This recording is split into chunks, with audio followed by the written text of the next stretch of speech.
경고 시스템 전체가 잠겼습니다. 크리티컬 오류 반복합니다. 크리티컬 오류 SH그룹의 심장부. 중앙통제실의 고요함은 찢어질 듯한 사이렌 소리와 함께 산산조각 났다. 거대한 메인 스크린은 온통 불길한 붉은색으로 전멸하며 랜섬웨어 감염. 이 시간 내 5억 원을 지정된 계좌로 이체하지 않으면 모든 데이터가 영구 삭제됨이라는 섬뜩한 메시지를 띄우고 있었다. 직원들은 새파랗게 질린 얼굴로 패닉에 빠져 키보드를 두드려댔지만 마우스 커서조차 움직이지 않았다. 김 팀장 방화벽은 서윤희 대표가 얼음장처럼 차가운 목소리로 외쳤다. 그녀의 완벽하게 세팅된 머리카락과 값비싼 정장에도 불구하고 가늘게 떨리는 손끝은 그녀의 절망감을 감추지 못했다. 대표님, 이미 늦었습니다. 백업 서버까지 전부 감염되었습니다. 이건 내부 소행이거나 아니면 국가급 해커의 소행입니다. 김 팀장은 땀으로 범벅이 된 얼굴로 고개를 떨궜다. 이 시간 그녀가 피와 눈물로 일군 모든 것이 제가 될 때까지 남은 시간이었다. 서윤이는 눈을 감았. 15년 전 아들 진우를 잃었던 그날의 악몽이 떠올랐다. 그때도 지금처럼 그녀는 아무것도 할 수 없었다. 그녀가 무너지기 직전 통제실 구석에서 아무도 예상치 못한 일이 벌어졌다. 그 시각 강민주는 SH그룹 빌딩 뒤편 쓰레기통에서 막 유통기한이 지난 샌드위치를 발견한 참이었다. 17살의 소년에게는 며칠 만에 제대로 된 식사였다. 차가운 바람을 피해 몸을 웅크리려던 찰나 빌딩 내부의 소란과 붉게 번쩍이는 불빛이 그의 시선을 사로잡았다.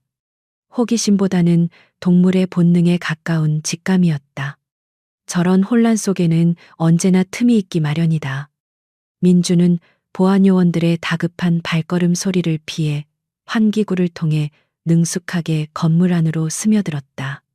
그의 목표는 단지 따뜻한 곳에서 샌드위치를 먹는 것이었지만 통제실의 유리창 너머로 보이는 거대한 붉은 화면이 그의 발목을 잡았다.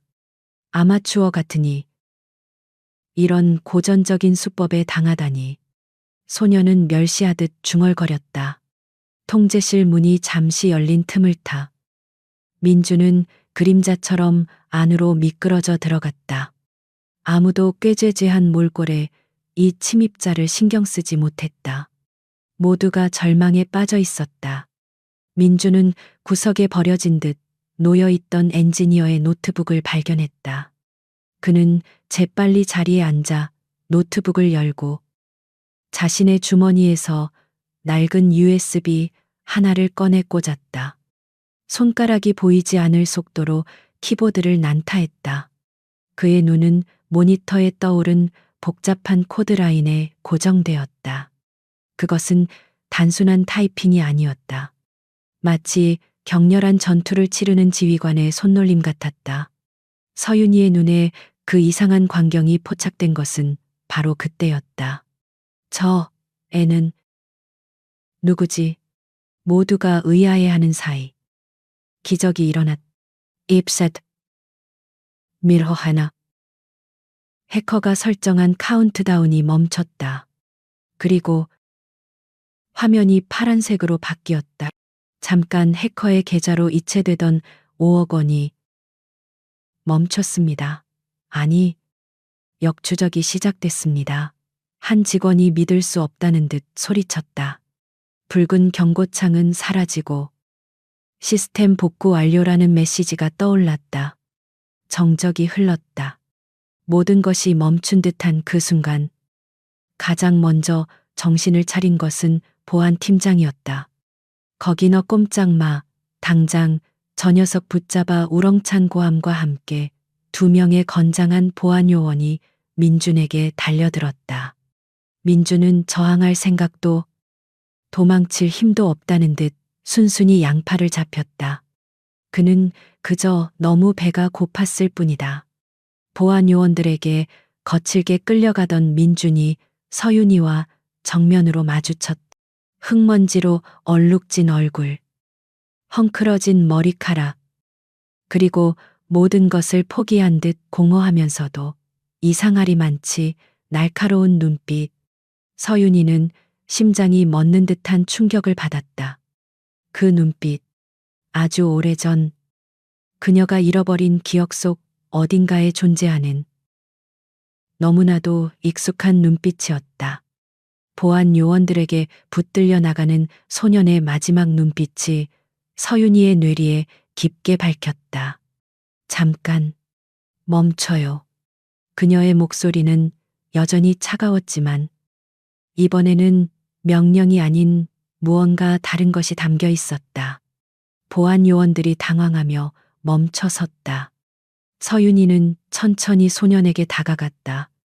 꾀죄죄한 행색에도 불구하고 소년은 전혀 주눅들지 않고 오히려 짐승처럼 날카로운 경계심을 드러내며 그녀를 쏘아봤다. 이름이 뭐지? 서윤이가 물었다. 소년은 입을 굳게 다물었다. 대표님, 이 녀석은 명백한 무단 침입자입니다. 당장 경찰에. 보안팀장이 나서려 할 때 서윤이가 손을 들어 제지했다. 그녀는 다시 소년을 바라보았다. 네가 한 짓이 뭔지 알아. 넌 지금 우리 회사를 구했어. 하지만 동시에 넌 우리 회사 시스템에 불법으로 침입했지. 소년의 입꼬리가 비스듬히 올라갔다. 구했다고 웃기네. 그냥 너무 시끄럽게 울려대서 껐을 뿐이야. 그 무심한 대답에 통제실의 모든 사람들이 할 말을 잃었다. 서윤이는 잠시 소년의 눈을 지그시 바라보았다. 저항감과 두려움. 그리고 그 안에 숨겨진 엄청난 재능. 그녀는 본능적으로 깨달았다. 이 아이는 평범한 불황아가 아니다. 이 아이, 내 사무실로 데려와요.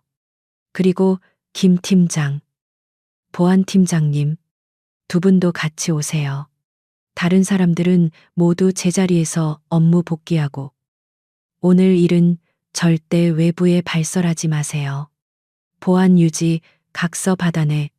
서윤이는 단호하게 말한 뒤 돌아서서 자신의 사무실로 향했다.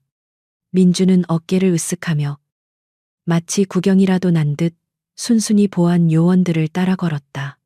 최고급 마호가니 책상과 도시, 전경이 한눈에 내려다 보이는 CEO 사무실.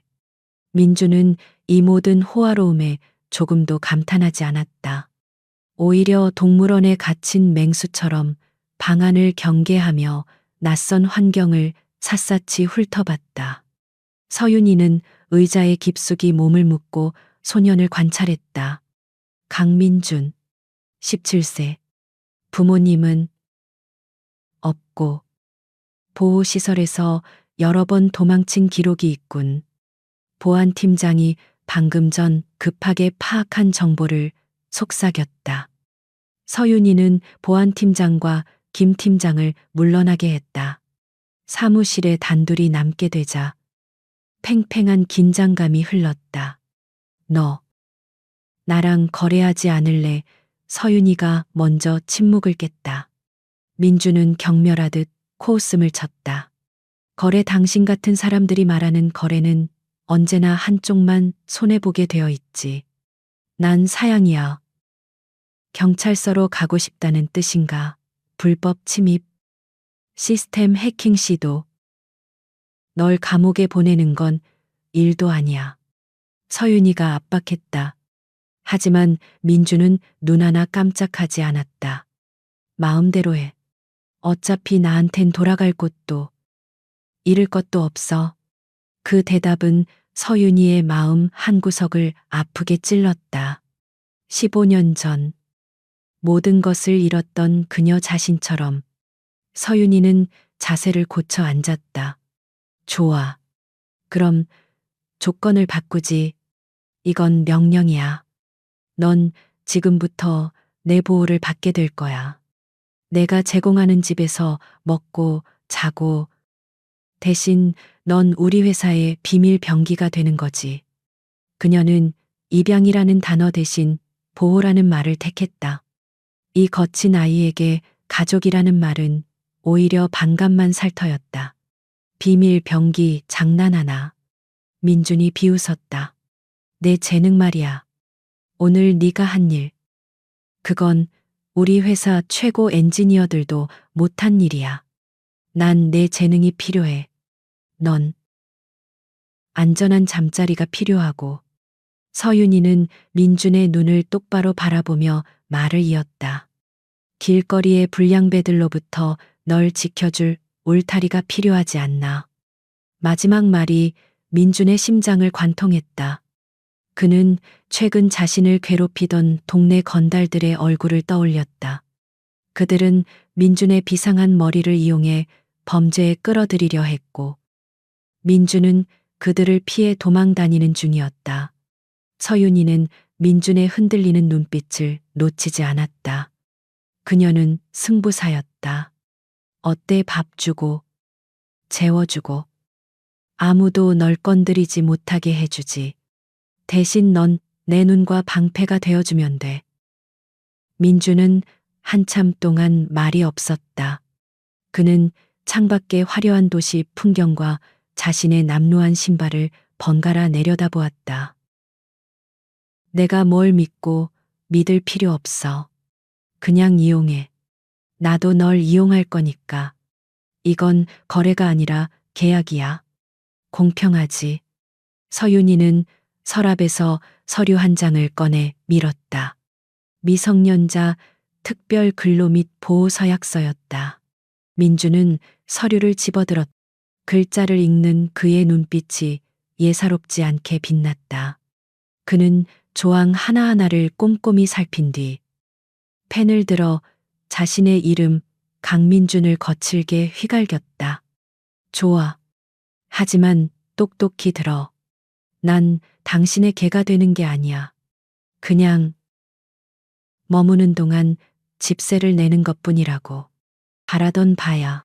서윤이는 희미하게 미소 지었다. 그날 밤 민주는 서윤이의 차를 타고 그녀의 집으로 향했다. 한강이 내려다 보이는 최고급 주상 복합 아파트. 입구에서부터 보안 요원들이 90도로 허리를 숙여 인사하는 모습은 민준에게는 다른 세상의 이야기였다. 엘리베이터가 열리고 현관문이 열렸을 때 민준은 숨이 막히는 듯한 위압감을 느꼈다. 대리석 바닥은 거울처럼 반짝였고 천장에는 그가 평생 본 적 없는 거대한 샹들리에가 달려 있었다. 집이라기보다는 궁전에 가까웠다. 모든 것이 너무 깨끗하고 너무 조용하고 너무 비현실적이었다. 내 방은 저쪽이야. 욕실도 딸려 있어. 옷이랑 필요한 건 내일 사람이 가져올 거야. 서윤이는 무심하게 말하며 자신의 서재로 향했다. 민주는 자신에게 배정된 방 앞에 섰다. 최고급 호텔 스위트룸보다 더 좋아 보이는 방이었다. 폭신한 침대, 큰 책상, 최신형 컴퓨터까지. 민주는 침대에 걸터 앉는 대신 가장 구석진 곳, 문이 잘 보이는 벽에 등을 기대고 주저앉았다. 마치 언제라도 도망칠 준비가 된 야생동물처럼. 그는 가방에서 유일한 소지품인 낡은 샌드위치 반쪽과 손때 묻은 USB를 꺼냈다. USB를 꽉 쥔 채 그는 이 낯선 공간의 공기를 경계했다. 서윤이가 내미는 이 호의는 분명 독이 든 사과일 터였다. 그는 누구도, 특히 부자들은 절대 믿지 않았다. 한편 서윤이는 자신의 서재에서 CCTV로 민준의 방을 몰래 지켜보고 있었다. 물론 그것은 사생활 침해였지만 그녀는 이 위험한 천재를 완벽하게 통제해야 할 의무가 있었다. 그런데 그녀의 눈에 들어온 것은 위협적인 해커가 아닌 그저 잔뜩 겁에 질린 채 몸을 웅크린 가엾은 아이의 모습이었다. 민주는 구석에 웅크린 채 잠이 들었다. 편안한 침대를 거부한 채 가장 방어적인 자세로 서윤이는 모니터를 끄며 복잡한 감정에 휩싸였다. 동정심일까? 아니면 저 아이의 눈빛에서 15년 전 잃어버린 아들. 진우의 그림자를 보았기 때문일까? 다음 날 아침, 민주는 식탁에 차려진 따뜻한 아침, 식사를 보고도 선뜻 손을 대지 못했다. 서윤이는 맞은편에 앉아 신문을 보고 있었다. 독이라도 탔을까봐 걱정되나 먹어. 오늘은 할 일이 많으니까. 그녀의 말에는 온기가 없었지만 민주는 며칠 만에 맡아보는 따뜻한 음식 냄새에 저항할 수 없었다. 그는 허겁지겁 음식을 입에 밀어 넣었다. 아무 말도 하지 않았지만 그 모습은 서윤이의 마음을 다시 한번 흔들었다. 그녀는 민준이 음식을 먹는 방식에서 이상한 점을 발견했다. 그는 절대 숟가락을 사용하지 않고 오직 젓가락만 사용했다. 그것도 아주 능숙하고 우아하게, 마치 어릴 때부터 그렇게 교육받은 아이처럼. 그리고 또 하나, 민주는 특정 음식, 예를 들어 견과류가 들어간 샐러드는 절대 입에 대지 않았다. 그것은 그녀의 죽은 남편과 아들 진우가 가지고 있던 심각한 알레르기였다. 서윤이는 심장이 덜컥 내려앉는 것을 느꼈다. 아니야. 우연일 뿐이야. 세상에 견과류 알레르기가 있는 사람이 한둘인가. 그녀는 애써 고개를 저으며 이성적인 생각을 하려 했다. 하지만 그날 이후 서윤이는 자신도 모르게 민준의 작은 습관 하나하나를 관찰하기 시작했다. 민준이 코딩에 집중할 때 왼쪽 새끼손가락을 까딱거리는 버릇. 잠꼬대로 알 수 없는 숫자의 나열을 중얼거리는 것. 그리고 무엇보다도 그가 늘 목에 걸고 다니는 셔츠 안에 감춰진 무언가. 그것이 무엇인지 확인하고 싶은 강렬한 충동이 그녀를 사로잡기 시작했다. 강민준의 존재는 SH그룹의 RD 부서에 떨어진 매기와도 같았다. 처음 며칠간 직원들은 서윤이 대표가 어디서 데려왔는지 모를 이 깡마른 소년을 그저 대표의 별난 취미 정도로 취급했다. 냄새나는 옷을 입고 구석에 처박힌 콘솔 앞에 앉아있는 민준에게 누구도 말을 걸지 않았고 관심도 주지 않았다. 하지만 그 침묵은 오래가지 못했다. 말도 안 돼. 이게 풀렸다고 차세대 보안 시스템 아이기스의 핵심 알고리즘 오류로 일주일째 야근을 하던 수석 연구원이 자신의 모니터를 보며 경악했다. 아무도 풀지 못했던 수백 줄에 꼬인 코드가 간결하고 완벽한 형태로 재정렬되어 있었다. 범인은 단 하나.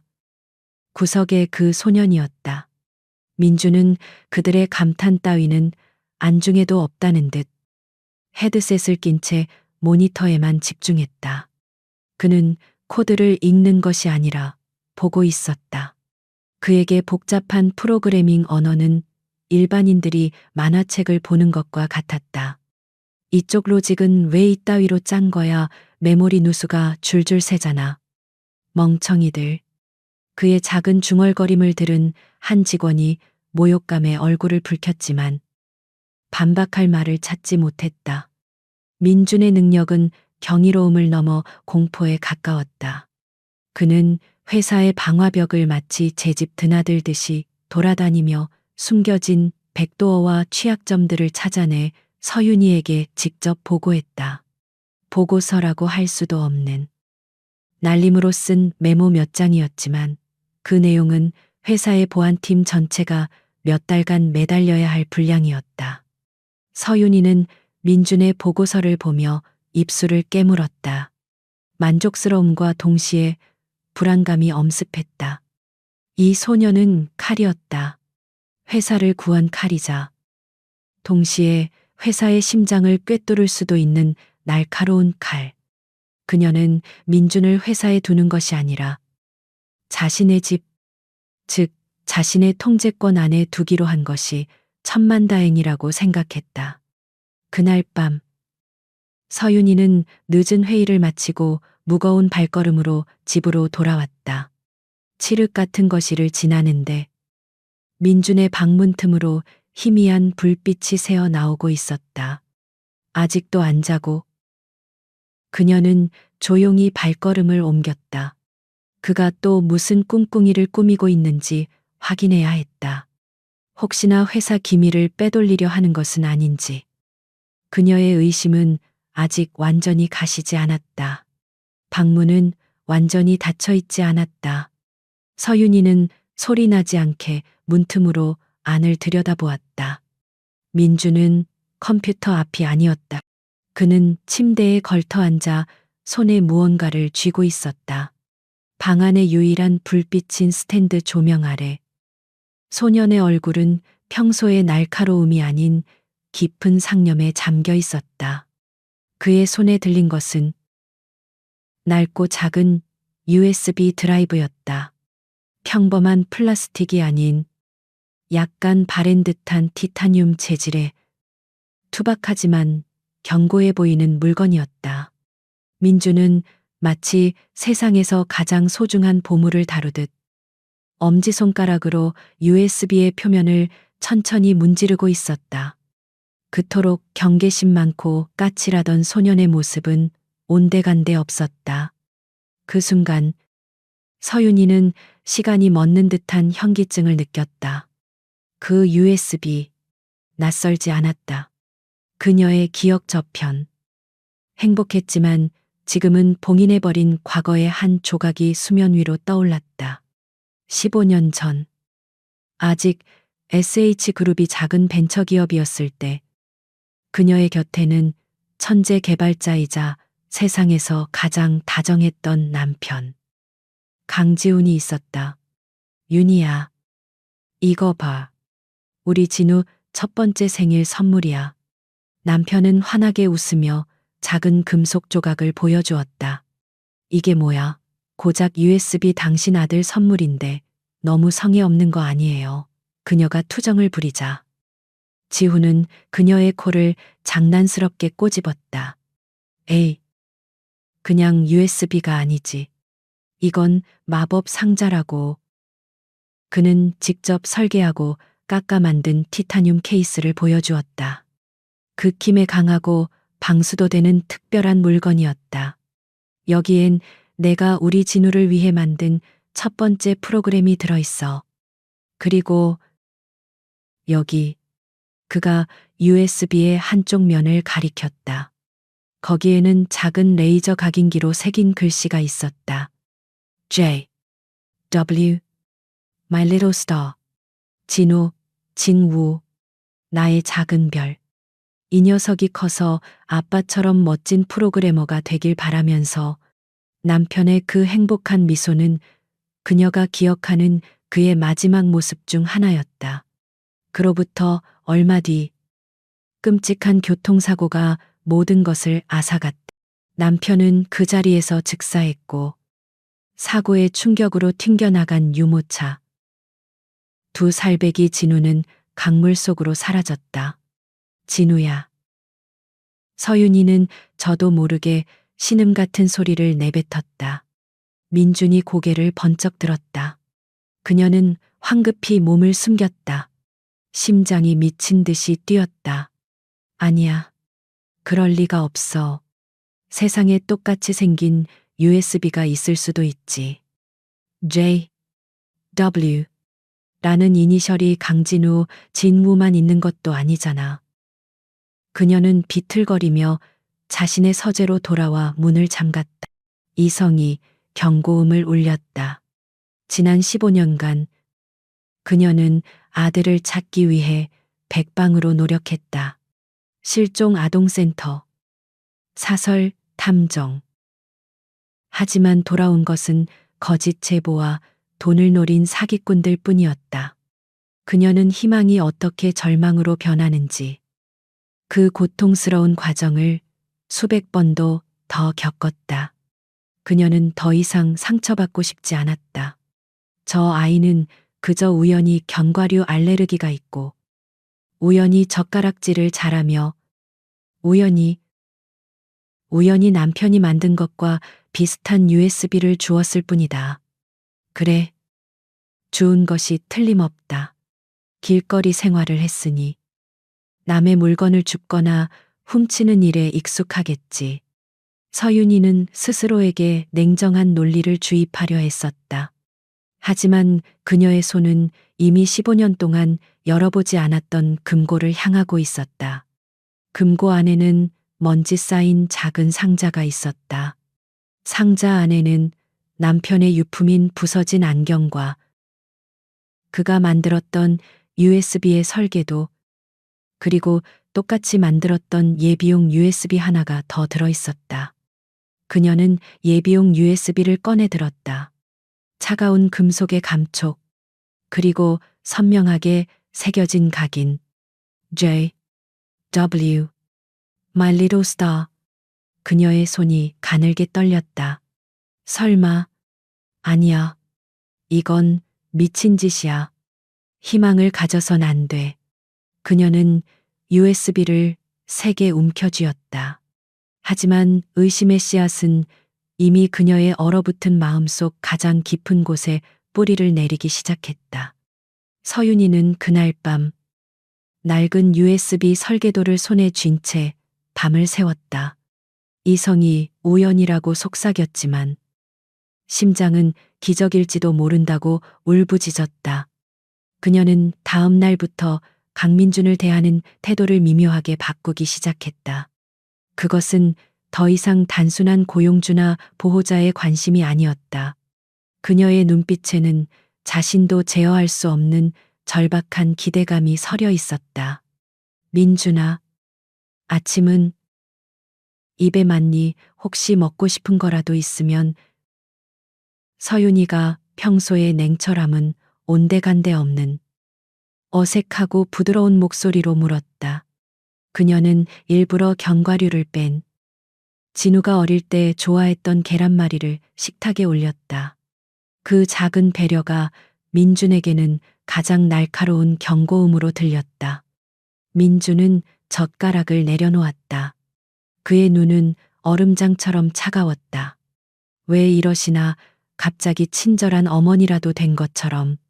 난 당신이 주는 밥 먹고 시키는 일이나 하는 기계 아니었나. 그는 어머니라는 단어에 독을 실어 뱉어냈다. 그에게 가족이라는 말은 사치이자 기만일 뿐이었다. 서윤이는 민준의 가시에 찔린 듯 순간 말을 잃었다. 그런 뜻이 아니라 그냥 네가 잘 먹어야 됐어. 민준이 말을 잘랐다. 당신 같은 부자들이 베푸는 값싼 동정. 필요 없어. 난 당신의 죽은 아들 대용품이 아니라고. 그는 지난밤 서윤이의 개인 파일을 해킹해 강진우의 존재를 알아낸 참이었다. 민주는 서윤이가 자신을 왜 데려왔는지 이제야 완벽하게 이해했다. 재능 물론 그것도 있겠지만 근본적으로는 자신의 공허함을 채울 장난감이 필요했던 것이다. 미친 생각 집어치워. 강민준. 그는 스스로에게 되뇌었다. 저 여자는 내게서 죽은 아들의 환영을 보는 것뿐이야. 정신 차리지 않으면 넌 저 여자한테 잡아먹히고 말 거야. 두 사람 사이에 보이지 않는 벽은 더욱 두껍고 차가워졌다. 서윤이는 자신의 조급함이 아이를 더 밀어냈다는 사실에 절망했지만 한번 피어난 희망의 불씨를 꺼뜨릴 수도 없었다. 그녀는 어떻게든 민준과 자신 사이의 연결고리를, 강진우라는 증거를 찾아야만 했다. 그러던 와중 SH그룹의 치명적인 사건이 터졌다. 차세대 AI 자율주행 시스템인 프로젝트 제우스의 핵심 기밀 설계도가 경쟁사로 유출될 뻔한 정황이 포착된 것이다. 다행히 민준이 심어놓은 내부 감시 시스템 덕분에 데이터가 외부로 완전히 넘어가기 직전 차단되었지만 명백한 내부 소행이었다. 보안팀은 발칵 뒤집혔다. 전 직원의 접속 로그를 샅샅이 뒤지기 시작했다. 그리고 몇 시간 뒤 보안팀장은 사색이 된 얼굴로 서윤희의 사무실 문을 두드렸다. 대표님, 찾았습니다. 범인을. 하지만 이건. 그는 말끝을 흐리며 태블릿 PC를 내밀었다. 로그 기록은 충격적이었다. 해킹 시도에 사용된 IP는 바로 서윤희의 자택. 정확히는 민준에게 할당된 내부 네트워크였다. 모든 증거가 강민준을 가리키고 있었다. 역시 그 녀석이었습니다. 처음부터 돈이나 기밀을 노리고 접근한 게 틀림없습니다. 당장 경찰에 신고해야 합니다. 보안팀장이 흥분해서 외쳤다. 서윤희는 태블릿을 든 손을 부들부들 떨었다. 화면 속의 로그 기록이 눈에 들어오지 않았다. 머릿속이 하얗게 변했다. 아니야. 민준이가 아니야. 하지만 그녀의 마음 한편에서는 차가운 목소리가 속삭였다. 네가 속은 거야. 저 아이는 네 아들이 아니야. 그저 너의 절박함을 이용한 길거리에서 자란 영악한 좀도둑일 뿐이라고. 그녀의 희망이 클수록 배신감은 더욱 거대하게 그녀를 덮쳤다. 15년간 찾아 헤맨 아들일지도 모른다는 기대가 한순간에 자신을 나락으로 떨어뜨리려는 악마의 속삭임처럼 느껴졌다. 그녀는 민준을 자신의 집무실로 불렀다. 민준은 아무것도 모른 채 방으로 들어섰다. 그는 서윤희의 싸늘한 얼굴과 그녀 뒤에 서 있는 보안 팀장들을 보고서야 상황이 심상치 않음을 깨달았다. 네가 한 짓이니. 서윤희의 목소리는 분노와 절망으로 가늘게 떨리고 있었다. 그녀는 태블릿을 민준의 면전에 집어 던지듯 내밀었다. 민준은 로그 기록을 빠르게 훑어보았다. 완벽하게 조작된 증거였다. 자신을 범인으로 몰기 위해 누군가 의도적으로 파놓은 함정이었다. 하지만 그는 변명하지 않았다. 그는 서윤희의 눈을 바라보았다. 그 눈 속에는 이미 범인이라는 낙인이 찍혀 있었다. 내가 했다면 어쩔 건데 날 다시 그 쓰레기통으로 돌려보낼 건가. 민준의 그 디파이언 반항적인 태도는 서윤희의 마지막 이성의 끈을 끊어놓았다. 왜 그랬어? 내가 너한테 어떻게 했는데 먹여주고 재워주고 널 믿었는데. 그녀의 절규는 사실 민준이 아닌 자신의 헛된 희망에 대한 원망이었다. 믿어. 당신이 날 믿었다고 웃기지 마. 민준이 처음으로 그녀에게 소리쳤다. 그의 눈에 눈물이 고였다. 당신은 날 믿은 게 아니야. 당신 죽은 아들 대신으로 써먹으려 했지. 내가 그깟 돈 몇 푼의 기밀이나 훔치는 놈으로 보여 그래. 차라리 그렇게 생각해. 당신들 같은 부자들은 원래 그렇게 생각하잖아. 서윤희는 그 말에 결정타를 맞았다. 그녀는 자신도 모르게 가장 잔인한 말을 내뱉고 말았다. 그래. 넌 내 아들이 아니었어. 내 착각이었어. 넌 그저 내 기대를 이용한 배은망덕한 놈이었을 뿐이야. 넌 내 아들이 아니었어. 그 말은 민준의 세상이 무너지는 소리였다. 그는 서윤희가 자신을 왜 데려왔는지, 왜 그토록 흔들리는 눈으로 자신을 보았는지 완벽하게 깨달았다. 자신은 처음부터 강민준이 아니라 강진우일지도 모르는 존재였을 뿐이다. 그는 대용품이었고 그 기대에 미치지 못하자 가차없이 버려졌다. 민주는 경멸과 자기 혐오가 뒤섞인 웃음을 터뜨렸다. 그래, 이제야 제대로 보내. 난 당신 아들이 아니야. 그는 미련 없이 돌아섰다. 보안 요원들이 그를 잡으려 했지만 그는 그들을 뿌리치고 사무실을 뛰쳐나갔다. 그는 아무것도 가져가지 않았다. 서윤이가 사준 비싼 옷도, 방에 있던 그 어떤 것도, 그는 17년 동안 늘 그랬던 것처럼 다시 한번 세상에 홀로 버려졌다. 빗방울이 떨어지기 시작하는 차가운 서울의 거리 속으로 소녀는 그림자처럼 사라졌다. 민준이 사라지고만 하루가 지났다. 서윤이는 텅 빈 민준의 방에 홀로 앉아 있었다. 방 안에는 아직도 소년의 희미한 채취와 그가 남긴 코드의 열기가 남아있는 듯했다. 그녀는 자신의 잔인한 말을 끝없이 후회했다. 그때 김 팀장이 다급하게 문을 열고 뛰어들어왔다. 대표님 찾았습니다. 진범을. 서윤이가 고개를 들었다. 진범은 입사 5년 차인 RD팀의 박대리였습니다. 박대리가 민준군의 천재성에 대한 질투와 시기심 때문에 민준군의 계정을 해킹해 누명을 씌운 것이었습니다. 방금 모든 것을 자백했습니다. 김 팀장의 보고는 서윤이의 심장을 산산조각냈다. 그녀가 무슨 짓을 한 것인지 깨달았다. 그녀는 자신의 의심으로, 자신의 헛된 희망이 변질된 분노로 그 아이에게 씻을 수 없는 상처를 입히고 다시 사지로 내몰았다. 15년 전 불의의 사고로 아들을 지켜주지 못했던 그녀는 15년이 지난 오늘 자신의 손으로 그 아이를 또다시 잃어버렸다. 민준아, 아니, 진우야. 그녀의 입에서 고통스러운 울음이 터져 나왔다. 그녀는 비틀거리며 일어나 밖으로 뛰쳐나갔다. 빗속을 헤매고 있을 그 아이를 찾아야 했다.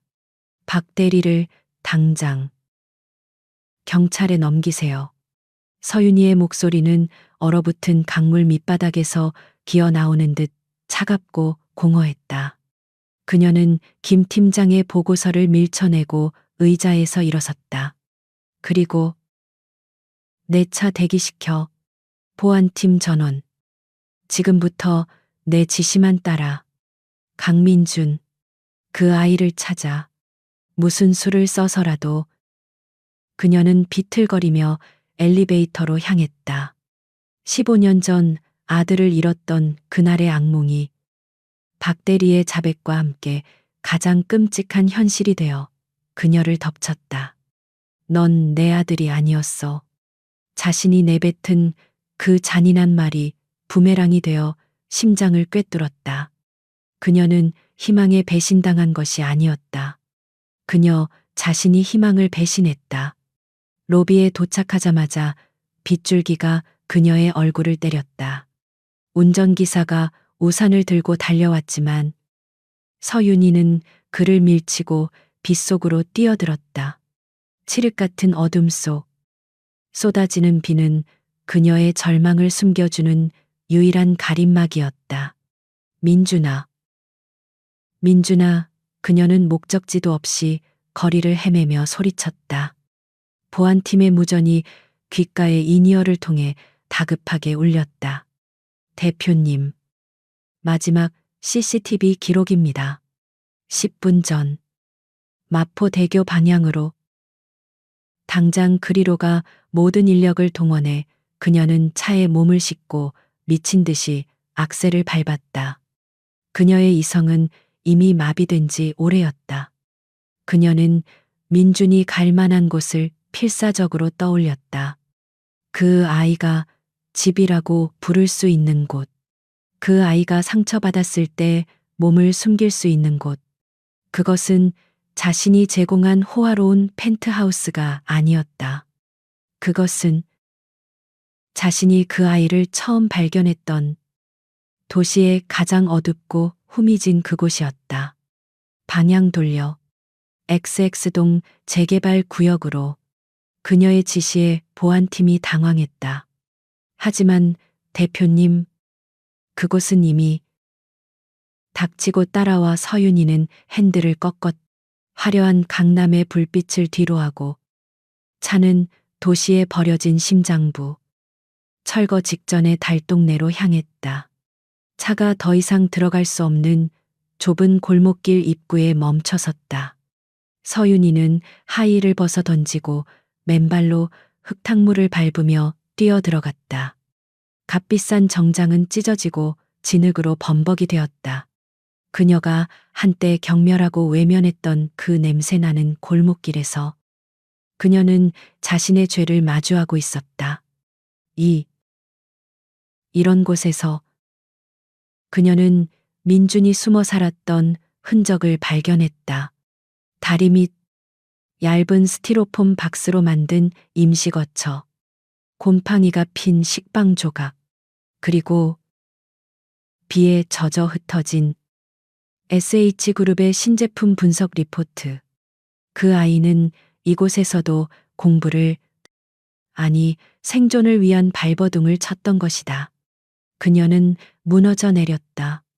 그녀가 그 아이에게 준 것은 보호가 아니라 더 큰 모욕이었다. 그녀는 자신의 공허함을 채우기 위해 그 아이의 재능을 이용했고, 필요가 없어지자 혹은 자신의 기대와 다르자 가차없이 내버렸다. 15년 전의 그녀와 지금의 그녀는 무엇이 다른가? 여기야 이쪽에서 인기척이 보안팀원의 외침이 들려왔다. 서윤이는 심장이 멎는 기분으로 소리가 나는 곳, 반쯤 무너진 폐건물로 달려갔다. 1층 구석. 쓰레기 더미 사이에서 민준이 웅크리고 있었다. 비에 젖은 생쥐처럼 온몸을 사시나무 떨듯 떨면서. 민준아, 그녀가 달려가려 했지만 민준은 짐승처럼 으르렁거렸다. 오지 마. 오지 말라고, 당신 같은 사람. 더는 역겨워서 못 봐주겠으니까. 그의 목소리는 갈라져 있었지만 눈빛만은 여전히 날카로운 칼처럼 그녀를 겨누고 있었다. 하지만 그 칼날은 이미 부러져 있었다. 아니야.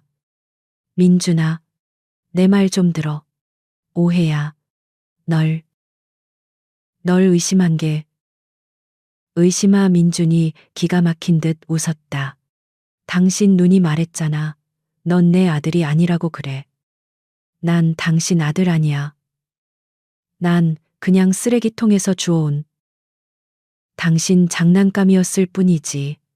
그 말을 내뱉는 순간 민주는 참아왔던 기침을 격렬하게 토해냈다. 그의 몸이 활처럼 휘었다. 쿨럭, 쿨럭. 그는 가슴을 움켜쥐고 주저앉았다. 그의 이마는 불덩이처럼 뜨거웠다. 빗속을 헤맨 탓에 급성 폐렴 증세가 온 것이었다. 안 돼. 민준아, 정신 차려. 서윤이가 그제야 사태의 심각성을 깨닫고 달려가 그를 부축했다. 민준은 그녀를 밀어내려 했지만 쇠약해진 몸은 뜻대로 움직이지 않았다. 만지지 마. 더러운 손. 치워. 그의 저항은 점점 약해졌다. 그때였다. 민준이 의식을 잃어가며 본능적으로 품속에 간직했던 것을 꺼내 쥐었다. 그것은 바로 그 낡은 USB였다. 그는 그것을 놓치지 않으려는 듯 필사적으로 움켜쥐었다. 그리고 그의 입에서 희미한 잠꼬대가 흘러나왔다. 엄마. 추워요. 엄마. 그 한마디에 서윤이의 세상이 무너져 내렸다. 그녀는 떨리는 손으로 민준의 손을 감쌌다. 그리고 그녀의 눈에 민준의 소나기에 반쯤 가려진 USB의 표면이 들어왔다. 희미한 불빛 아래 극힌 자국 사이로 선명하게 보이는 글자 J. W. My little star. 아, 아, 안 돼. 서윤이는 숨을 쉴 수 없었다. 모든 것이 거짓말처럼 느껴졌다. 이것은 신이 내린 가장 잔인한 형벌이었다. 그녀는 자신의 손으로 15년간 찾아 헤맨 아들을, 바로 그 아들을 다시 한번 지옥으로 밀어넣은 것이다. 그녀는 민준을 들쳐 업었다. 17살 소년의 무게가 아니었다. 그것은 15년간의 잃어버린 세월. 그녀의 죄악이 더해진 무게였다. 안 돼. 죽으면 안 돼, 진우야, 엄마가. 엄마가 잘못했어. 제발. 제발 눈 좀 떠봐. 아들. 그녀는 울부짖으며 폐건물을 빠져나왔다. 보안 요원들이 급히 그를 넘겨받아 차로 옮겼다. 서윤이는 넋이 나간 사람처럼 그 뒤를 따랐다. 그녀의 손에는 아직도 민준이 놓친 USB가 쥐어져 있었다. 차가운 금속의 감촉. 차는 병원으로 미친 듯이 질주했다. 뒷좌석에서 응급 처치를 받는 민준의 희미한 숨소리만이 정적을 갈랐다. 서윤이는 멍하니 손 안의 USB를 바라보았다. 그녀는 자신의 노트북을 열고 떨리는 손으로 USB를 포트에 꽂았다. 제발. 아니라고 해줘. 이건 그냥 잔인한 우연이라고 해줘. 하지만 그녀의 바람과는 달리 화면에는 파일 하나가 나타났다. 암호화된 실행 파일. 그녀의 남편. 강지훈만이 사용하던 독특한 방식의 암호였다. 서윤이는 본능적으로 남편의 생일과 결혼 기념일을 조합한 암호를 입력했다. 삑 하는 소리와 함께 암호가 풀렸다. 파일이 실행되었다. 화면에는 아무것도 나타나지 않았다. 대신 스피커에서 지지직거리는 노이즈와 함께 아주 느리고 투박한 기계음이 흘러나왔다. 그것은 멜로디였다. 반짝반짝 작은 별. 그녀의 남편이 아들 진우를 위해 직접 코딩한 세상에 단 하나뿐인 디지털 자장가였다. 남편은 항상 농담처럼 말했다. 우리 진우는 옹알이 대신 코딩부터 가르칠 거야. 이게 녀석의 첫 번째 언어가 될 거라고. 서윤이는 노트북을 덮을 힘도 없었다. 눈물이 폭포처럼 쏟아졌다. 차창 밖으로 병원 응급실의 불빛이 번져왔다. 그녀는 의식을 잃은 채 실려나가는 민준. 아니, 진우를 바라보며 목이 메어 소리쳤다. 진우야. 내 아들. 엄마가 미안해. 그것은 15년 만에 터져나온 피보다 더 진한 회한의 절규였다. VIP 병동의 공기는 숨막힐 듯 깨끗하고 건조했다. 강민준. 아니, 어쩌면 서진우일지도 모르는 그 아이는 하얀 시트 위에 뉘어 있었다. 고열로 붉게 달아오른 얼굴. 미간에 잡힌 깊은 주름은 잠자는 순간에도 경계를 풀지 못하고 있음을 보여주었다. 서윤이는 꼬박 이틀 밤을 아들의 침대 곁 딱딱한 보조 의자에서 지새웠다. 그녀의 손에는 남편의 흔적이 담긴 낡은 USB와 함께 방금 전 몰래 채취한 민준의 머리카락 몇 올이 들려 있었다. 아이가 잠든 틈을 타. 마치 또 다른 죄를 짓는 사람처럼 그녀는 떨리는 손으로 아이의 머리카락을 뽑았다. 이게 널 2번 상처 입히는 거라 해도 난 해야겠어. 그녀는 자신에게 변명하듯 중얼거렸다. 그녀는 병원 원장에게 직접 전화했다. SH그룹이 매년 막대한 금액을 후원하는 VVIP의 명령이었다. 이건 서류에 남기지 마세요. 나와 원장님. 그리고 검사실 외에는 아무도 알아서는 안 됩니다. 지금 당장 가장 빠른 검사로 그녀의 목소리는 쇳소리가 났. 15년의 기다림. 그리고 이틀간의 지옥. 그녀는 더 이상 단 1초도 이 불확실성을 견딜 수 없었. 대표님. 하지만 이 정도의 긴급 검사는 비용은 상관없어. 내일 아침까지. 아니, 오늘 밤 자정까지 결과를 내 손에 가져와요. 그녀는 전화를 끊고 다시 민준을 바라보았다. 만약 검사 결과가 아니라고 나온다면 그녀는 이 신락 같은 희망마저 끊어지는 것을 감당할 수 있을까? 반대로 만약 결과가 맞다고 나온다면 15년간 제 아들을 길바닥에서 썩게 만든 비정한 어미가 되는 자신을 용서할 수 있을까? 어느 쪽이든 그녀에게는 지옥이었다. 그녀는 15년 전 아들을 잃었을 때보다 더한 공포에 휩싸였다. 그때는 사고였지만 지금은 자신의 의심과 잔인함이 아이를 죽인 것이나 다름없었다. 시간이 약이 아니라 독처럼 흘러갔다. 그녀는 아이를 병원에 둘 수 없었. 기자들이 냄새를 맡기 시작했고 그 아이가 누구인지 묻는 질문이 쇄도했다. 그녀는 민준을 퇴원시켜 자신의 펜트하우스, 가장 안전하고 완벽하게 통제할 수 있는 세장으로 옮겼다. 최고급 의료 장비와 24시간 간호팀이 대기했다. 민준은 꼬박 하루를 더 잤다. 폐렴은 항생제 덕분에 고비를 넘겼지만 17년간 축적된 영양실조와 극도의 스트레스가 소년의 몸을 갉아먹고 있었다. 서윤이는 회사에 나가지 않았다. 5억 원을 구한 천재 소년도 SH그룹의 미래도 지금 그녀에겐 아무 의미 없었다.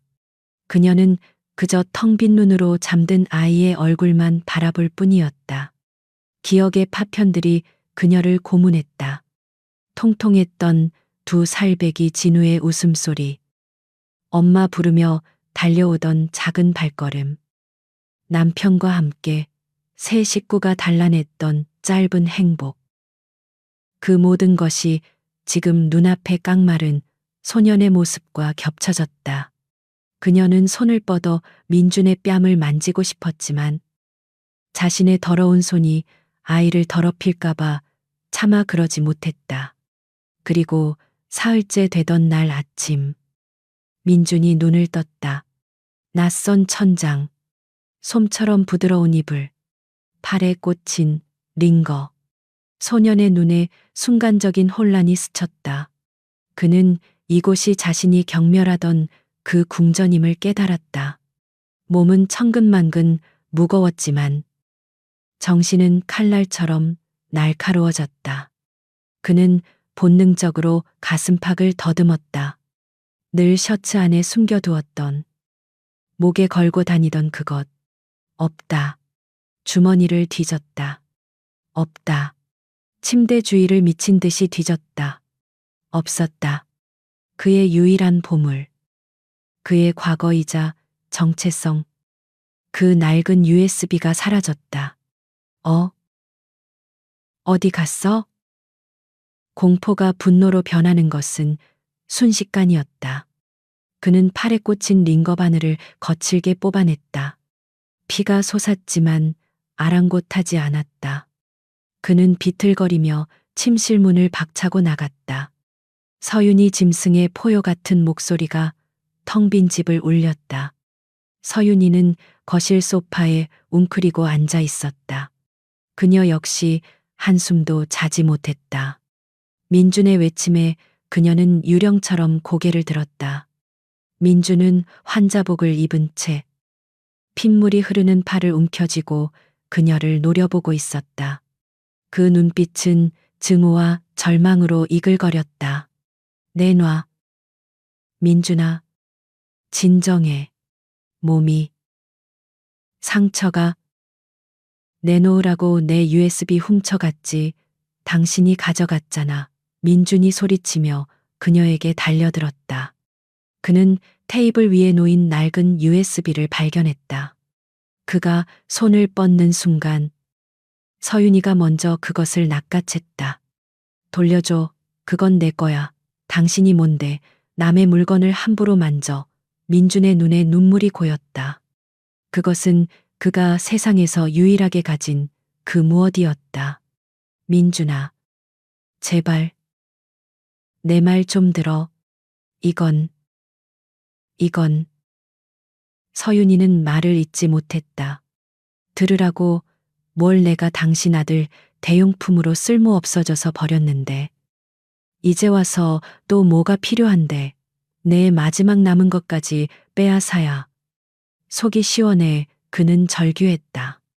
그는 그녀가 자신을 의심하고 경멸하고 버렸다는 사실보다 자신의 유일한 연결고리를 빼앗았다는 사실에 더 절망했다. 바로 그때였다. 집안의 인터폰이 울렸다. 서윤이의 개인 비서였다. 대표님, 요청하신 결과가 도착했습니다. 지금 자택 1층 로비에 있습니다. 서윤이의 심장이 바닥으로 떨어졌다. 지금 이렇게 안 돼. 기다려.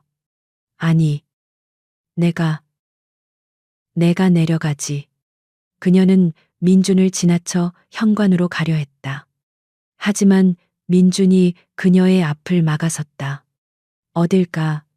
그거 내놓고 가. 그거 안 주면 한 발짝도 못 움직여.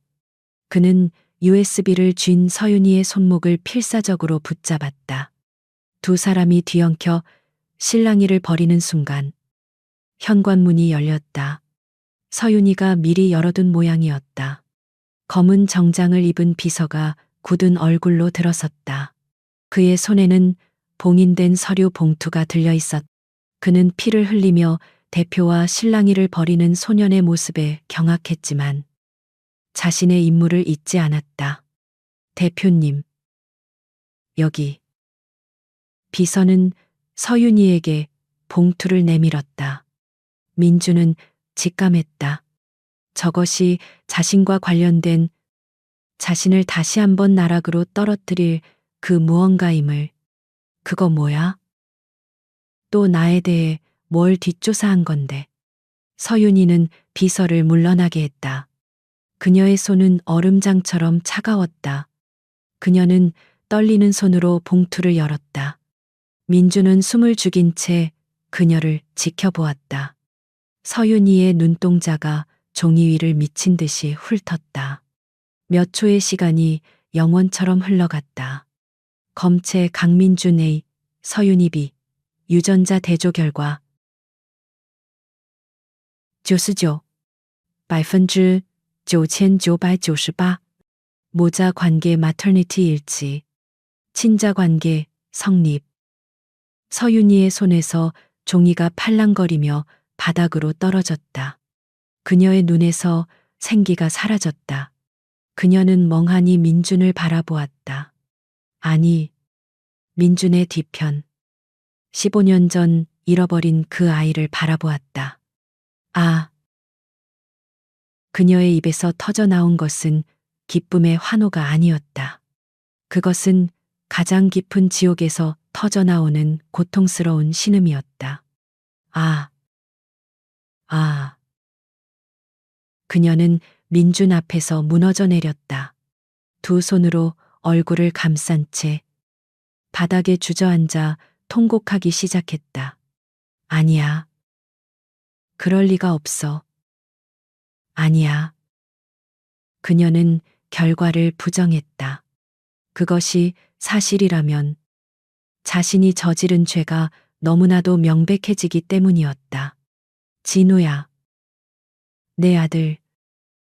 서진우. 그녀는 피를 토하듯 그 이름을 불렀다. 민주는 그 자리에 얼어붙었다. 그는 자신을 향해 무릎 꿇고 오열하는 서윤이와 바닥에 떨어진 종이, 그리고 그 종이에 적힌 서진우라는 낯선 이름을 번갈아 보았다. 뭐야? 무슨 소리야? 그게 무슨 소리냐고. 엄마가 널 버렸어.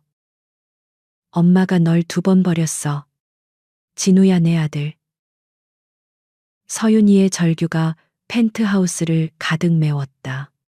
그것은 15년 만의 재회였지만 그 어떤 비극보다 더 잔인하고 고통스러운 진실의 순간이었다. 서진우. 그게 누군데?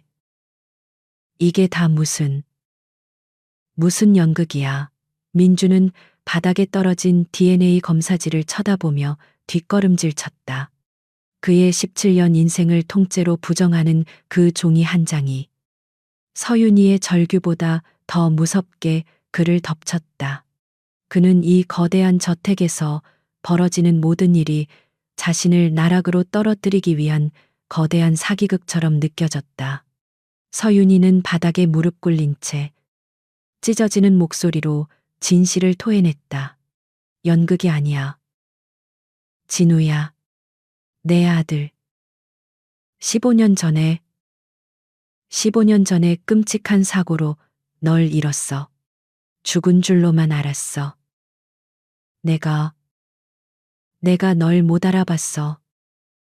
그녀는 민준에게 기어가려 했지만 민준은 마치 더러운 것을 보듯 그녀를 피했다.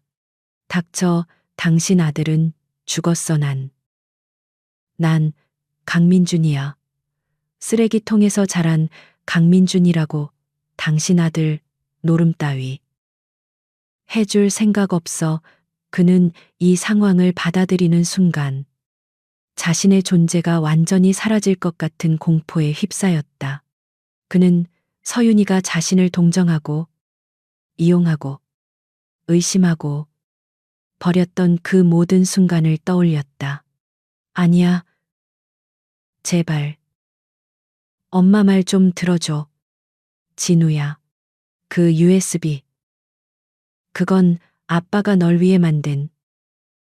서윤이가 USB를 내밀며 애원하는 바로 그 순간이었다.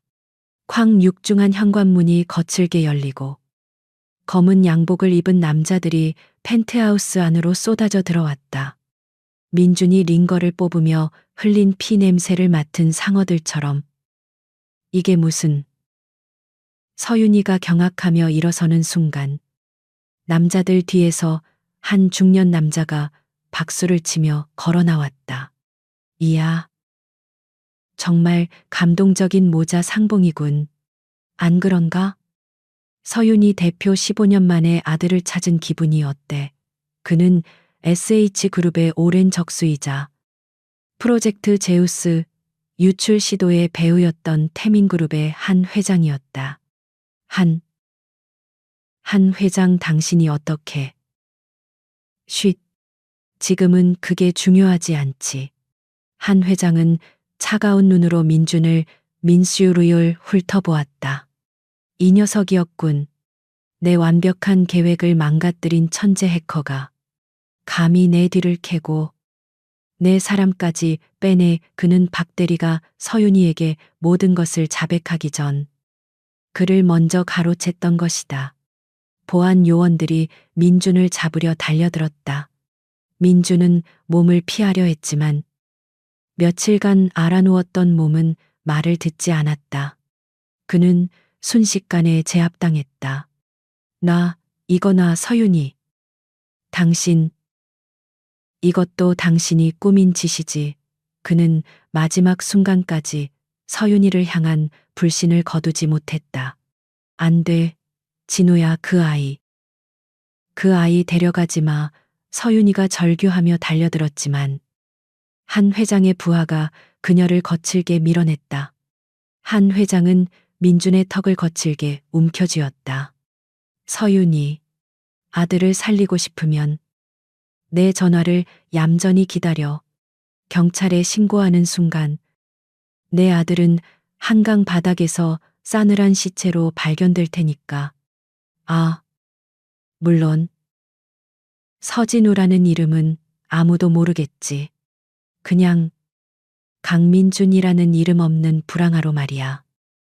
그들은 민준을 끌고 안개처럼 사라졌다. 펜트하우스에는 다시 정적만이 남았다. 서윤이는 바닥에 떨어진 DNA 검사지. 그리고 민준이 흘린 핏자국을 보며 무너져 내렸다. 15년 만에 찾은 아들은 그녀의 죄를 확인시키기라도 하듯 다시 한번 그녀의 눈앞에서 지옥으로 끌려 들어갔다. 장면은 바뀌어 차가운 항구의 폐창고, 민주는 흠뻑 젖은 몸으로 의자에 묶여 있었다. 한 회장이 그의 앞에 앉아 비릿한 웃음을 지었다. 몸은 좀 어때? 천재 소년, 네가 우리 SH그룹에 새로 깔아놓은 보안 시스템. 케르베로스라고 했던가 아주 훌륭하더군. 감탄했어. 민주는 피가 섞인 침을 바닥에 뱉었다. 꺼져. 하하. 아직도 정신을 못 차렸군. 한 회장의 표정이 싸늘하게 굳었다. 네가 서윤이 아들이든 아니든 내 알바 아니야.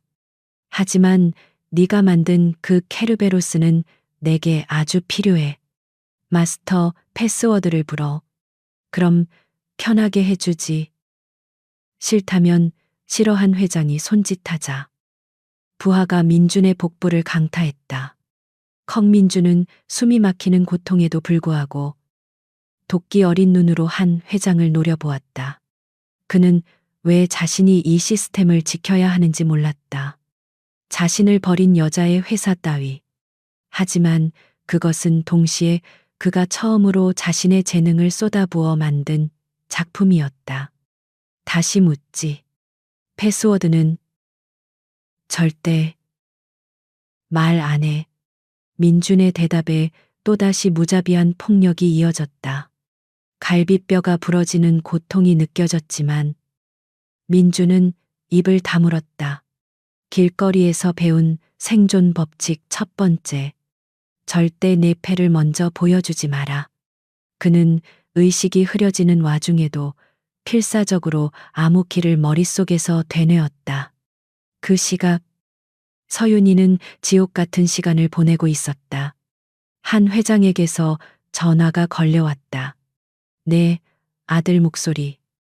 마지막으로 듣고 싶지 않나 수화기 너머로 민준의 고통스러운 신음소리가 들려왔다. 엄마. 서윤이의 심장이 찢어졌다. 진우야, 진우야. 괜찮아. 시끄럽고 한 회장이 전화를 가로챘다. 선택해. 서윤이. 네가 평생 일군 SH그룹 전부냐? 아니면 저 녀석의 목숨이냐? 오늘 자정까지 내 지분 전부를 내게 넘겨. 그럼 아들은 돌려주지. 그것은 단순한 협박이 아니었다. 그리고 만약 네가 다른 맘을 먹을까봐 선물도 준비했지. 한 회장이 파일 하나를 그녀의 휴대폰으로 전송했다. 그것은 민준이 강민준으로 살았던 17년간의 조작된 기록이었다. 특수 절도 오범, 폭력 조직 연루, 미성년자 해킹 조직 리더. 모든 것이 SH그룹의 후계자가 되기에는 치명적인, 완벽하게 조작된 가짜 증거였다. 네가 아들을 되찾아도 소용없어. 내가 이 자료를 터뜨리는 순간 내 아들은 천재가 아니라 범죄자가 되는 거고 SH그룹의 명성은 바닥에 떨어지겠지. 자, 이제 정말 선택해. 회사와 함께 내 아들이 사회적으로 매장되는 걸 볼 텐가. 아니면 모든 걸 포기하고 네 아들의 목숨만이라도 건질 텐가. 서윤이는 휴대폰을 떨어뜨렸다. 완벽한 함정이었다. 15년 전 그녀는 아들 하나 지키지 못했. 그리고 15년이 지난 지금 그녀는 회사와 아들 모두를 잃을 위기에 처했다. 그녀는 창밖의 도시 야경을 바라보았다. 저것은 그녀의 피와 눈물이었다. 하지만 그녀는 떨리는 손으로 다시 전화를 들었다. 그녀의 눈에서는 더 이상 눈물이 흐르지 않았다. 오직 15년 만에 되찾은 어머니의 결의만이 남아 있었다. 내가 다 줄게. 집은, 회사, 네가 원하는 거 전부 다 줄게. 그러니까 우리 아들, 우리 진우, 털끝 하나 건드리지 마. 자정, 약속된 시간, 서울항에 버려진 7번 창고. 짠내 나는 바닷바람에 낡은 함석 지붕이 끼 비명을 질렀다. 서윤이는 약속대로 혼자 차에서 내렸다. 그녀의 손에는 SH그룹의 모든 것을 담은 지분양도 서류가 들려 있었다. 그녀의 얼굴은 15년 전 아들을 잃었을 때보다 더 창백했지만 그 눈은 기묘할 정도로 고요했다. 창고 문이 열리자 비릿한 쇠냄새와 피냄새가 섞여 그녀의 코를 찔렀다. 한 회장은 어둠 속 낡은 의자에 앉아 승자의 여유를 만끽하고 있었다. 그리고 그 옆 기둥에 묶인 채 피투성이가 된 아들이 있었다. 진우야. 서윤이의 입에서 끓어오르는 신음이 터져 나왔지만 그녀는 무너지지 않았다. 서윤이. 네가 이런 얼굴을 할 줄도 아는군. 평생 얼음 여왕처럼 굴더니 한 회장이 낄낄거리며 일어섰다. 자, 서류는 가져왔겠지. 15년 만에 찾은 아들 하나 때문에 네가 평생 일군 제국을 포기하다니. 감동적이어서 눈물이 날 지경이야. 모성애란 참 비효율적인 감정이지. 서윤이는 대꾸하지 않았다. 그녀는 묵묵히 걸어가 한 회장 앞에 테이블에 서류 가방을 올려놓았다. 아, 아들부터 보여줘. 살아있는지 확인해야겠어. 그녀의 목소리는 갈라져 있었다. 한 회장은 손짓했고 부하 하나가 민준의 머리채를 잡아챘다. 민준은 고개를 들 힘도 없는 듯 축 늘어져 있었다. 진우야, 정신 차려. 엄마 왔어. 엄마가 여기 왔어. 서윤이의 절규에. 민준이 희미하게 눈을 떴다. 그의 입술이 달싹였다.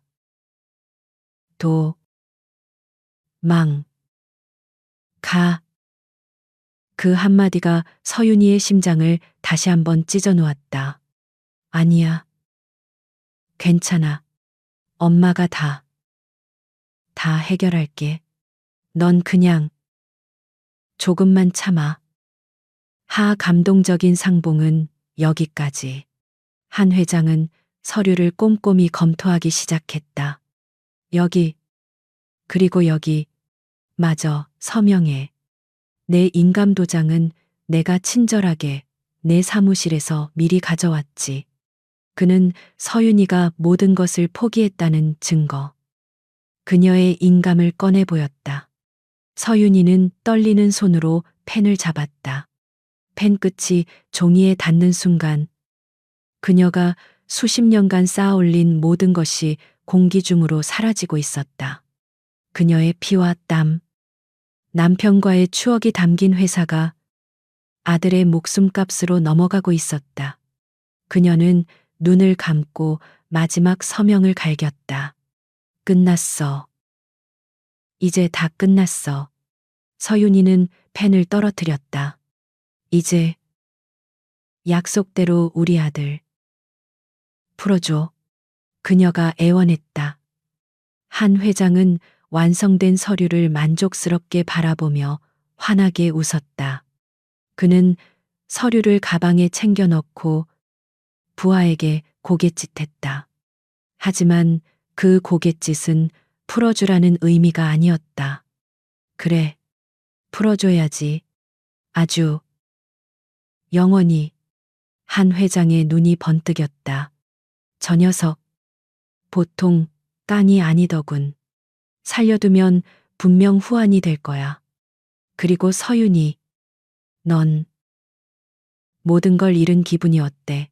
내 아들은 15년 전 그냥 죽었어야 했어. 네가 찾지만 않았어도 이런 일은 없었을 텐데 말이야. 그의 말뜻을 깨달은 서윤이의 얼굴이 새하얗게 질렸다. 안 돼. 약속했잖아. 다 준다고 했잖아. 안 돼. 부하 중 하나가 민준의 머리에 차가운 총구를 겨누었다. 그는 민준을 묶고 있던 밧줄을 풀기 시작했다. 항구에 빠뜨려 실족사로 위장할 속셈이었다. 진우야 안 돼. 서윤이가 비명을 지르며 달려들려 했지만 다른 부하가 그녀를 붙잡았다. 가만히 있어. 서 대표. 내 아들 마지막 가는 길은 똑똑히 지켜봐야지.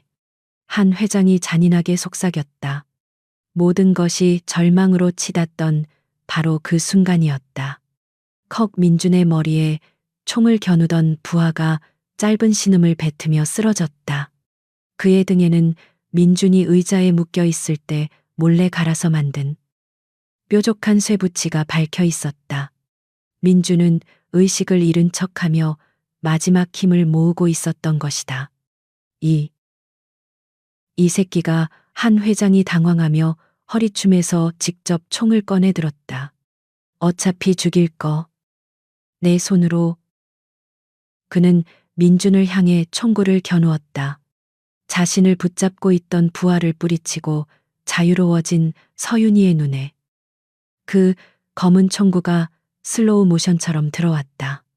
15년 전 아들을 놓쳤던 그날의 무력감, 자신을 의심하고 버렸던 죄책감, 그 모든 것이 하나의 외침으로 폭발했다. 안 돼. 창고 안을 찢는 총성이 울려 퍼졌다. 하지만 고통의 신음은 민준에게서 나오지 않았다. 서윤이가 15년 전 아들을 지키지 못했던 그 어미가 이번에는 망설임 없이 아들의 앞을 가로막았다. 그녀의 하얀 블라우스가 왼쪽 복부에서부터 붉은 꽃처럼 빠르게 번져나갔다. 서윤이는 믿을 수 없다는 듯 자신의 배를 내려다보았다. 그리고 천천히 민준을 돌아보았다.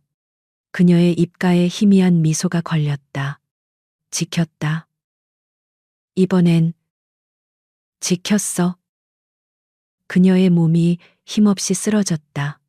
민준은 그 자리에 얼어붙었다. 방금 무슨 일이 일어난 거지? 자신을 버렸던 그 여자가, 자신을 의심했던 그 여자가 자신을 대신에 총을 안 돼. 그의 뇌 속에서 무언가 끊어지는 소리가 났다. 17년간 그를 지탱해온 불신과 경멸의 벽, 길거리에서 살아남기 위해 두르고 있던 그 단단한 갑옷이 산산조각 났다. 그 갑옷이 깨진 자리에서 태어나서 단 한 번도 제대로 불러보지 못했던 그 단어가 심장을 뚫고 터져 나왔다. 마. 그것은 질문이 아니었다. 그것은 확인이었다. 그리고 다음 순간 그것은 절규가 되었다. 엄마 민주는 부서진 갈비뼈의 고통도 잊은 채 쓰러진 서윤이에게 기어갔다. 그는 피가 솟아나는 그녀의 복부를 서툰 손으로 막아보려 했었다. 엄마, 엄마, 눈 떠 제발. 죽지 마. 내가 잘못했어. 제발. 그의 뜨거운 눈물이 서윤이의 피 묻은 뺨 위로 떨어졌다. 17년 만에 그 얼어붙었던 아이는 비로소 우는 법을 깨달았다. 위잉. 바로 그때 창고 밖이 소란스러워졌다. 수십 개의 경광등 불빛이 어두운 창고 안을 현란하게 비추고 경찰 특공대의 함성이 울려 퍼졌다. 꼼짝마 한 회장. 넌 포위됐다. 한 회장은 망연자실한 표정으로 총을 떨어뜨렸다. 그가 몰랐던 사실이 하나 있었다. 민준이 납치되던 그 순간 그는 자신의 낡은 USB, 그 안에 그가 몰래 심어두었던 비상위치 추적 프로그램을 펜트하우스 소파 틈에 숨겨두고 나왔던 것이다. 경찰들이 들이닥쳐 한 회장과 부하들을 제압하는 아수라장 속 민주는 아무것도 들리지 않았다. 그의 세상에는 오직 희미하게 숨을 몰아쉬는 엄마의 모습뿐이었다. 엄마, 가지 마. 나 또 버리지 마. 제발. 그는 서윤이를 끌어안고 짐승처럼 울부짖었다. 15년 만에 되찾은, 그리고 다시 잃을지도 모르는 그 이름을 부르며 서울대학병원 응급실은 전쟁터였다. 피에 젖은 이동 침대가 촌각을 다투며 수술실로 향했다. 환자 나이 42세. 여성 복부 총상 GCS 6점 혈압 70에 40 쇼크 상태입니다. 당장 O형 혈액 준비하고. 수술실 여러 의사들의 다급한 외침이 복도를 울렸다. 그리고 그 침대 곁을 넋이 나간 채 비틀거리며 따르는 한 소년이 있었다. 강민준. 아니. 서진우는 자신이 입고 있는 옷이 서윤이의 피로 흠뻑 젖어 축축하게 달라붙는 감각을 느끼지 못했다. 그의 눈은 오직 하얗게 질린 채 산소 마스크를 쓰고 있는 어머니의 얼굴에 고정되어 있었다. 구급대원들이 그를 제지하려 했지만 소녀는 홀린 사람처럼 수술실 문 앞까지 따라갔다. 수술 중 붉은 등이 켜지고 육중한 문이 닫히는 순간 진우는 마치 온 세상과 단절된 듯한 공포에 휩싸였다. 그는 차가운 복도벽에 등을 기댄 채 그대로 주저앉았다. 다리가 풀렸다. 17년간 그를 지탱해온 도끼와 분노가 어머니의 피와 함께 모두 빠져나간 것 같았다. 엄마. 그는 그 단어를 소리내어 중얼거렸다. 너무나 낯설고 너무나 아픈 단어였다. 왜 그랬어? 왜 나 같은 걸 감싸고? 넌 내 아들이 아니었어. 자신이 내뱉었던 잔인한 말들이 비수처럼 날아와 그의 심장에 밝혔다. 자신을 경멸하고 의심하고 쫓아냈던 그 여자가 왜 자신을 위해 몸을 던졌는지. 그의 머릿속은 혼돈으로 가득 찼다. 그는 주머니 속에서 땀과 피로 얼룩진 DNA 검사지를 꺼냈다. 99, 99,998. 그 차가운 숫자가 이제야 비로소 뜨거운 의미가 되어 그를 짓눌렀다. 그는 이 종이 한 장 때문에 그녀가 자신을 구했다고 생각하지 않았다. 그녀는 본능으로 움직였다. 어미의 본능으로. 시간이 얼마나 흘렀을까. 김 팀장이 헐레벌떡 뛰어왔다. 도련님 아니. 민준 군 괜찮으십니까? 대표님은. 그는 피범벅이 된 채 멍하니 앉아있는 진우를 보고 말을 잇지 못했다. 경찰 조사는 제가 다 막았습니다. 한 회장 일당은 모두 체포됐습니다. 그러니 진우는 고개를 들지 않았다. 그는 오직 붉게 빛나는 수술 중이라는 글자만 바라보고 있었다. 내 탓이야. 네, 다. 내 탓이라고. 내가 엄마를 쐈어. 그의 목소리는 잿더미처럼 바스러졌다. 내가 그 여자를 엄마라고 부르지 않아서, 내가 끝까지 믿지 않아서. 죄책감이 소년의 목을 졸랐다. 만약 자신이 조금이라도 빨리 그녀를 믿었다면, 만약 자신이 그토록 모질게 그녀를 밀어내지만 않았더라면. 도련님, 그런 말씀 마십시오. 대표님은 강하신 분입니다. 분명 이겨내실 겁니다. 김 팀장이 애써 그를 위로했지만 진우의 귀에는 들리지 않았다. 그때였다. 수술실 문이 거칠게 열리고 간호사가 뛰쳐나왔다. 보호자, 환자 혈액형이 RHO형입니다. 병원 보유분이 바닥났어요. 급히 수혈이 필요한데. 김 팀장의 얼굴이 절망으로 일그러졌다. 그런 희귀 혈액형을 지금 어디서? 그 순간 진우가 벌떡 일어섰다. 나요. 네, RH5 형이에요. 고아원 기록에서 봤어. 내 피 다 가져가요. 제발. 제발, 우리 엄마. 살려주세요. 그는 간호사의 팔을 붙잡고 애원했다. 17년 평생 누구에게도 무언가를 구걸해 본 적 없던 소년이 처음으로 무릎을 꿇을 기세였다. 간호사는 잠시 망설였지만 아이의 절박한 눈빛과 김 팀장의 다급한 신원 보증에 고개를 끄덕였다. 진우는 수혈실로 뛰어들어갔다. 차가운 바늘이 그의 팔을 뚫고 들어오는 감각과 함께 자신의 피가 생명줄처럼 그녀에게 흘러 들어간다는 사실만이 유일한 위안이었다. 그리고 또다시 기나긴 기다림의 시간이 흘렀다. 동이틀 무렵 수술 중에 붉은 등이 꺼졌다. 집도이가 지친 얼굴로 걸어 나왔다. 진우는 탈진 직전에 몸을 이끌고 의사에게 달려갔다. 엄마는요? 수술은 성공적이었습니다. 의사의 말에 진우와 김 팀장은 동시에 안도의 한숨을 내쉬었다. 하지만 과다출혈로 인한 쇼크 상태가 길었고 총알이 중요 장기를 아슬아슬하게 비껴갔습니다. 아직 마음을 놓을 순 없습니다. 중환자실에서 경과를 지켜봐야 합니다. 중환자실의 차가운 유리벽 너머로 서윤이는 수많은 기계에 둘러싸인 채 잠들어 있었다.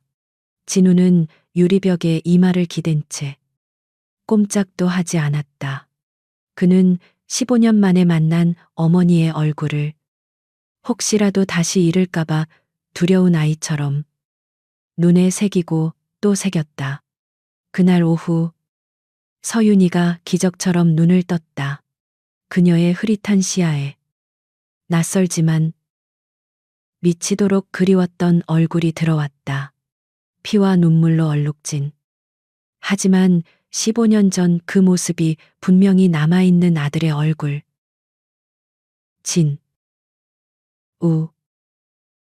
그녀의 갈라진 입술 사이로 공기 같은 목소리가 새어나왔다.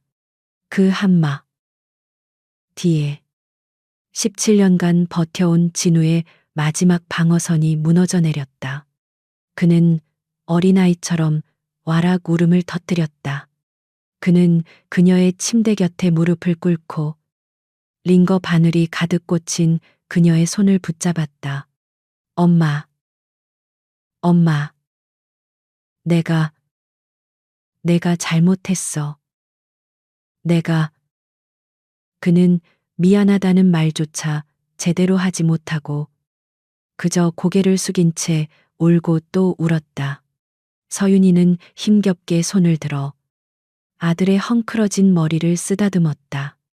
15년 만에 느껴보는 꿈에서도 그리던 감촉이었다. 아니야, 내 아들. 엄마가 늦어서 미안해. 널 못 알아봐서 미안해. 그녀는 가쁜 숨을 몰아쉬며 말을 이었다. 그 USB. 내 아빠가 널 얼마나 사랑했는지. 나의 작은 별, my little star. 진우는 눈물범벅이 된 얼굴을 들어 그녀를 바라보았다. 원망도, 분노도, 불신도 모두 사라진 그저 잃어버렸던 어미를 되찾은 아이의 눈물이었다. 알아. 이제 알아. 엄마. 그러니까 가지 마. 나 또 혼자 두지 마. 서윤이는 아들의 눈물을 닦아주려다 희미하게 미소 지었다. 이제 안 잃어버려. 네, 아들. 그녀는 아들의 손을 힘겹게 꽉 쥐었다. 그것은 15년간 끊어졌던 세상 그 무엇보다 질기고 강한 생명의 끈이었다. 6개월이 흘렀다. 서울의 스카이라인을 물들이던 차가운 겨울 공기는 사라지고 서윤이의 펜트하우스 창문 너머로 따뜻한 봄 햇살이 스며들었다. 그 햇살은 중환자실의 인공적인 불빛과는 비교도 안 될 만큼 따뜻했다. 서윤이는 재활 치료 덕분에 이제 휠체어 없이도 천천히 거실을 거닐 수 있게 되었다. 그녀의 곁에는 늘 무뚝뚝한 표정의 아들 서진우가 있었다. 진우는 지난 몇 달간 어머니의 보호자 역할을 톡톡히 해냈다. 물론 그 방식은 여전히 서툴렀다. 그는 아침마다 영양사가 짜준 식단을 로봇처럼 정확하게 챙겨왔고 재활 시간을 알리는 알람을 1분 오차도 없이 울리게 했다. 그만 좀 해. 나도 숨 좀 쉬자. 서윤이가 장난스럽게 타박했다. 그녀의 목소리는 얼음장 같던 CEO의 그것이 아니었다. 15년 만에 되찾은 어머니라는 이름에 익숙해지려 애쓰는 조금은 어색한 온기였다. 진우는 그런 그녀의 말을 못 들은 척 따뜻한 물이 담긴 컵을 내밀었다. 약 먹을 시간이야. 그들의 대화는 짧았고 행동은 서툴렀다. 15년이라는 거대한 공백은 하룻밤 사이에 메워지지 않았다. 하지만 그들은 매일 아주 조금씩 서로의 시차를 맞춰가고 있었다. 진우는 더 이상 구석에서 잠들지 않았고 서윤이는 더 이상 아들을 의심하지 않았다. 그녀는 아들이 해킹했던 자신의 개인 파일을 이번에는 스스로 여러 아들에게 보여주었다. 이게 네가 태어났을 때 아빠가 찍어준 사진이야. 넌 이때도 잠버릇이 고약했지. 그녀는 빛바랜 사진을 가리키며 웃었다. 진우는 사진 속에서 환하게 웃고 있는 젊은 부부와 그 품에 안긴 통통한 아기를 말없이 바라보았다. 그는 처음으로 강민준이 아닌 서진우로서의 과거를 받아들이기 시작했다. 서윤이가 완전히 건강을 회복했을 무렵 세상은 SH그룹의 잃어버린 황태자 이야기로 떠들썩했다. 언론은 쓰레기통에서 발견된 천재 소년, 재벌 3세로 밝혀져 같은 자극적인 헤드라인을 쏟아냈다. 한 회장 일당이 모두 구속되었음에도 대중의 호기심 어린 시선은 모자에게로 향했다. 서윤이는 아들을 보호하기 위해 공식 기자회견을 준비했다. 내가 다 막아줄게. 넌 그냥 내 아들로만 있으면 돼. 그녀는 15년 전 지켜주지 못했던 죄책감을 만회하려 했다. 하지만 기자회견 당일 수백 대의 카메라 플래시가 터지는 단상에 선 것은 서윤이 혼자가 아니었다. 말끔한 정장을 입은 진우가 긴장했지만 당당한 걸음으로 엄마의 옆에 섰다. 서윤이가 놀라 아들을 바라보았다. 진우는 마이크를 잡았다. 제 이름은 서진우가 맞습니다. 장래가 술렁였다. 하지만 저는 17년간 강민준으로 살았습니다. SH그룹의 후계자이기 이전에 저는 어제까지도 이 도시 어딘가에서 추위와 배고픔에 떨고 있을 아이들과 같은 사람이었습니다. 그의 목소리는 떨리지 않았다. 어머니는 저를 낳아주셨고 길거리는 저를 키웠습니다. 저는 그 두 가지 사실 모두를 부정하지 않을 겁니다. 그는 카메라 렌즈를 똑바로 바라보며 준비한 원고에도 없는 폭탄 선언을 했다. 그래서 저는 SH그룹의 경영권이나 재산에 관심 없습니다. 대신 저는 제 이름으로 작은 별 재단을 설립하려 합니다. 서윤이의 눈이 커졌다. 작은 별. 아버지가 남긴 USB의 그 이름이었다. 진우는 말을 이었다. 저는 제가 가진 유일한 무기, 바로 코딩으로 저와 같은 아이들을 도울 겁니다. 500억짜리 보안 시스템이 아니라 아이들이 추운 겨울밤을 버틸 수 있는 따뜻한 방화벽을 만들겠습니다. 그의 선언은 모든 가십을 잠재웠다. 천재 해커, 재벌 3세라는 타이틀 대신 거리에서 돌아온 선한 개발자라는 새로운 이름이 그에게 붙었다. 서윤이는 단상 아래서 조용히 눈물을 훔쳤다. 그녀의 아들은 15년의 세월을 뛰어넘어 그녀와 남편이 상상했던 것보다 훨씬 더 멋진 어른으로 자라 있었다. 작은 별 재단은 용산의 낡은 건물을 개조해 문을 열었다. 그곳에는 최고급 장비 대신 진우가 직접 수리하고 세팅한 중고 컴퓨터들이 놓였다. 진우는 정장을 벗고 17살 때처럼 낡은 후드티를 입은 채 아이들 앞에 섰다. 그 아이들의 눈은 과거의 자신처럼 불신과 경계로 가득 차 있었다. 너희들, 나 못 믿는 거 알아. 세상이 다 사기꾼 같지, 진우가 말했다. 나도 그랬어. 그런데 말이야. 이 키보드, 이게 세상을 향한 무기가 될 수도 있지만 너희 자신을 지키는 방패가 될 수도 있어. 적어도 밥은 굶지 않게 해주거든. 그는 그렇게 자신만의 방식으로 제2의 강민준들에게 생존법을 가르쳤다. 1년 뒤 모든 것이 제자리를 찾은 어느 맑은 봄날, 서윤이와 진우는 검은 정장 차림으로 한강이 내려다 보이는 공원 묘지를 찾았다. 그곳에는 강지훈이라는 이름이 새겨진 깨끗하게 관리된 비석이 있었다. 서윤이는 15년간 홀로 찾아왔던 이 길을 처음으로 아들과 함께 걸었다.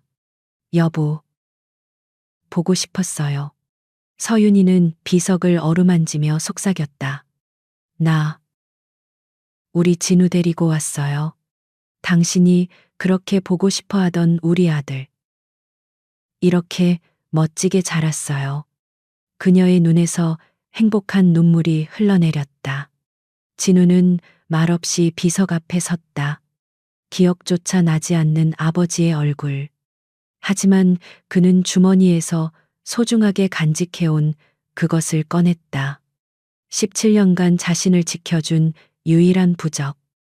조, W, My Little Star가 새겨진 낡은 USB였다. 그는 그것을 비석 앞, 따뜻한 햇살이 가장 잘 드는 곳에 올려놓았다.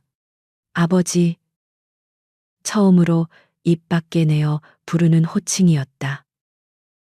늦어서 죄송해요. 그리고 지켜주셔서 감사합니다. 이제 편히 쉬세요. 엄마는 제가 지킬게요. USB는 더 이상 진우의 것이 아니었다. 그것은 15년의 시간을 건너 아버지가 아들에게 그리고 남편이 아내에게 보낸 마지막 러브레터였다. 진우가 돌아섰을 때 서윤이는 아들을 향해 두 팔을 벌렸다. 진우는 잠시 망설이다가 17년 만에 처음으로 어머니의 품에 아이처럼 안겼다. 두 사람은 잃어버렸던 15년의 세월만큼 서로를 힘껏 끌어안았다. 이 이야기는 여기서 끝이 납니다. 하지만 우리 삶 속의 가족이라는 이야기는 매일 새롭게 쓰이고 있습니다. 때로는 오해하고 상처 주고 서로를 밀어내기도 하지만 결국 우리를 다시 일어서게 하는 힘은 그 가족이라는 이름 안에 있습니다. 여러분의 마음 속에도 혹시 잃어버렸거나 혹은 잠시 잊고 지냈던 작은 별이 있나요? 이 이야기가 여러분의 마음에 작은 울림을 주었다면 지금 바로 곁에 있는 소중한 사람들에게 따뜻한 말 한마디를 건네보는 것은 어떨까요? 저희 채널을 구독해 주시고 이 영상에 좋아요를 눌러주신다면 저희는 앞으로도 여러분의 마음을 울릴 수 있는 더 깊고 감동적인 이야기로 돌아오겠습니다. 여러분의 오늘 하루가 이모자의 봄날처럼 따뜻하기를 바랍니다.